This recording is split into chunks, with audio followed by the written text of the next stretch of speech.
గౌరవ ఇరిగేషన్ శాఖ మంత్రులకు అదేవిధంగా పెద్దలు సహచార మంత్రులు శ్రీనివాసరెడ్డి గారికి, వెంకటరెడ్డి గారికి, శాసన మండలి సభ్యులు పెద్దలు జీవన్ రెడ్డి గారికి, శాసనసభ్యులు మాజీ పార్లమెంట్ సభ్యులు వివేక్ గారికి, ఈఎన్సీ గారికి, మిగతా అధికారులకు, కాంట్రాక్ట్ సంబంధించిన పెద్దలకు, పాత్రికేయులు, గౌరవ మంత్రి గారి ద్వారా అంటే మేము జిల్లాకు సంబంధించిన కూడా కొన్ని అంశాలు అన్నప్పుడు చూడడానికి కూడా నిషేధం, వినడానికి కూడా తెలియని పరిస్థితి. ఒక 2-3 అంశాలు. ఇది ఒక మానస పుత్రిక గత ప్రభుత్వం. ఇది అసెంబ్లీలో పవర్ పాయింట్ ప్రజెంటేషన్ చేసి రీడిజైన్గా మార్చారు. మనకు ఎవరికప్పుడు అవకాశం లేకుండా దీని ద్వారా అసలు ఎంత నీటిని లిఫ్ట్ చేసిండ్రు, ప్రాజెక్టు పూర్తయిన దశలల్లా ఎంత నీటిని రైతాంగానికి ఇచ్చిండ్రు, మళ్ళీ ఎంత నీటిని మళ్ళీ కిందికి వదిలిపెట్టాల్సి వచ్చింది, కరెంటు బిల్లు ఎంత వచ్చింది, ఎంత ఏరియా పారకం పెరిగింది. దాంతోపాటుగా సాంకేతికంగా ఢిల్లీకి సంబంధించిన అశ్విన్ బందోద్యా వారు ఒక నివేదిక ఇచ్చినారని చెప్తా ఉన్నారు. సాంకేతికంగా ఇప్పుడున్న ప్రాజెక్టు పనిచేస్తుందా లేదా అని. పోలీస్ కుట్ర కేసులో స్పష్టంగా వాళ్ళు చెప్తా ఉన్నారు దానికి సంబంధించిన బాంబు అటువంటి అవకాశమే లేదనేటువంటి నివేదిక ఎఫ్ఐఆర్ లోపల ఇచ్చినటువంటిది తప్పు. ఆ రోజు దృష్టి మరల్చడానికి ఆనాటి ప్రభుత్వం ఒక పిటిషన్ ఇప్పించింది. దాని తర్వాత ఎఫ్ఐఆర్ చేసిర్రు, జాగిలాలను పంపిర్రు. దాని తర్వాత ఫోరెన్సిక్ నిపుణులు తీసుకున్నారు. అన్ని రిపోర్టులు మొత్తం ఎవ్రీథింగ్ తీసుకొని ఇందులో అటువంటి కుట్రకోణం లేదు, బాంబులు పెట్టే పరిస్థితి లేదు, 10 టీఎంసీల నిల్లుండగల బాంబులు పెట్టేటువంటి ప్రతిభావంతులు ఈ దేశంలో లేరనేది స్పష్టం చేశారు. సో సాంకేతిక లోపం మళ్ళీ భవిష్యత్తు నిర్మాణం సంబంధించి మీరు గౌరవ పెద్దలు ప్రభుత్వం నిర్ణయం తీసుకుంటారు. కానీ ఇంతకుముందు చెప్పినట్టుగా ఈ ప్రాజెక్టుకు సంబంధించి మానస పుత్రిక మాకైతే సరే గౌరవ ప్రాజెక్టు చర్చ లేదని అడిగితే అది ఫ్లడ్ ఫ్లో కెనాల్ కింద వస్తుందని చెప్తాను, దీనికి సంబంధం లేదని. కానీ ఆనాడు అక్కడి నుంచి కూడా బస్సులు తీసుకొచ్చి దీని అంతా కూడా అంత టూరిజం అంతా మొత్తం ఒక పెద్ద వ్యవస్థగా మార్చారు కదా.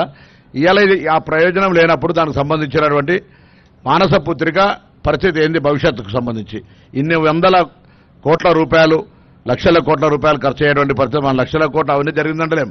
కానీ ఇంత పెద్ద ధనం పెట్టుబడి పెట్టిన తర్వాత ఈ ప్రాజెక్టు ఉపయోగపడబోతే ఆనాడు చెప్పారు పత్రికలు మనం చూసినాం, ఆసియా ఖండంలో ప్రపంచంలో ఇంత గొప్ప సిమెంట్ నిర్మాణం లేదు ఇది అనే అనేక రకాలుగా మనం కథనాలు చూసినప్పుడు ఇప్పుడు వాస్తవ పరిస్థితి చూస్తే ప్రభుత్వంలో ఉండి చూస్తే కొద్దిగా దీన్ని ప్రజలకందరూ కూడా ఆనాడు ఈ సంఘటన జరిగినప్పుడు ప్రభుత్వం స్పష్టత చెప్పలేకపోయింది.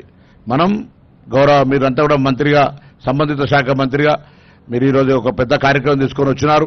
ఈ జిల్లా వాళ్ళంగా మేము కూడా భాగస్వాములే. మీరంతా కూడా ఒక నివేదిక, వాస్తవ నివేదిక తయారు చేసి గౌరవ ముఖ్యమంత్రి గారు కానీ ప్రభుత్వానికి ఇచ్చి దాని మీద ఎటువంటి భవిష్యత్ చర్య రైతాంగానికి ఏ విధంగా సరే గత ప్రభుత్వం తప్పు, గత ప్రభుత్వం సంబంధించిన జరిగినటువంటి వాస్తవాలు ప్రజలకు చెప్పడంతో పాటుగా భవిష్యత్తులో రైతాంగానికి మనం తీసుకునేటువంటి ఒక పాజిటివ్ అంశాలను కూడా దీనికి సంబంధించినటువంటి వాస్తవాలను చెప్పడంతో కార్యాచరణ తీసుకునేటువంటి జరగాలని నేను సందర్భంగా ఒక రైతాంగ పక్షాన్ని కోరుతూ ఇంకొక చిన్న అంశం సార్, ఇక్కడ ఈ ప్రాంతానికి సంబంధించి సరే శ్రీధర్ బాబు గారు వేరే కార్యక్రమం అయినప్పుడు ఇక్కడ ఒక పెద్ద సమస్య.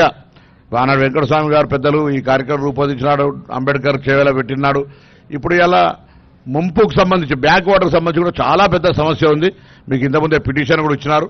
ఆ అంశం కూడా నష్టం ఆల్రెడీ భూసేకరణ జరిగింది, భూ నిర్వాసితుల ఇష్యూ అని పక్కన పెడితే ప్రాజెక్ట్ కట్టిన తర్వాత వెనుకకు వచ్చి ఎన్ని ఎకరాలు అవుతుంది ప్రకాష్ రెడ్డి, అదొక నష్టం మీద కూడా కొంచెం చర్య తీసుకోవాలని సందర్భంగా నేను కోరుతూ ఆ రోజు మరి 5 మే 2012 నాడు ఆ రోజు అశోక్ చౌహాన్ గారు, పవన్ బన్సాల్ గారు నీటిపారుదల మరి సిడబ్ల్యూసీ మంత్రి, వాటర్ దానికి సంబంధించి కేంద్రంలో కిరణ్ కుమార్ రెడ్డి గారు ముఖ్యమంత్రి, మేమంతా కూడా ఎంపీలంగా ఆ రోజు వాటర్ రిసోర్సుల అగ్రిమెంట్లో ఉంటే మేము ఆ రోజు దాని తదుపరి ప్రభుత్వ నిర్ణయం 5వ తారీఖు 5వ నెల 2012 దాని తర్వాత జరిగినప్పుడు ఆ మీటింగ్ ప్రొసీడింగ్స్ కావచ్చు, తర్వాత ఇప్పుడు డేట్స్ ఇచ్చినారు కొన్ని డేట్స్,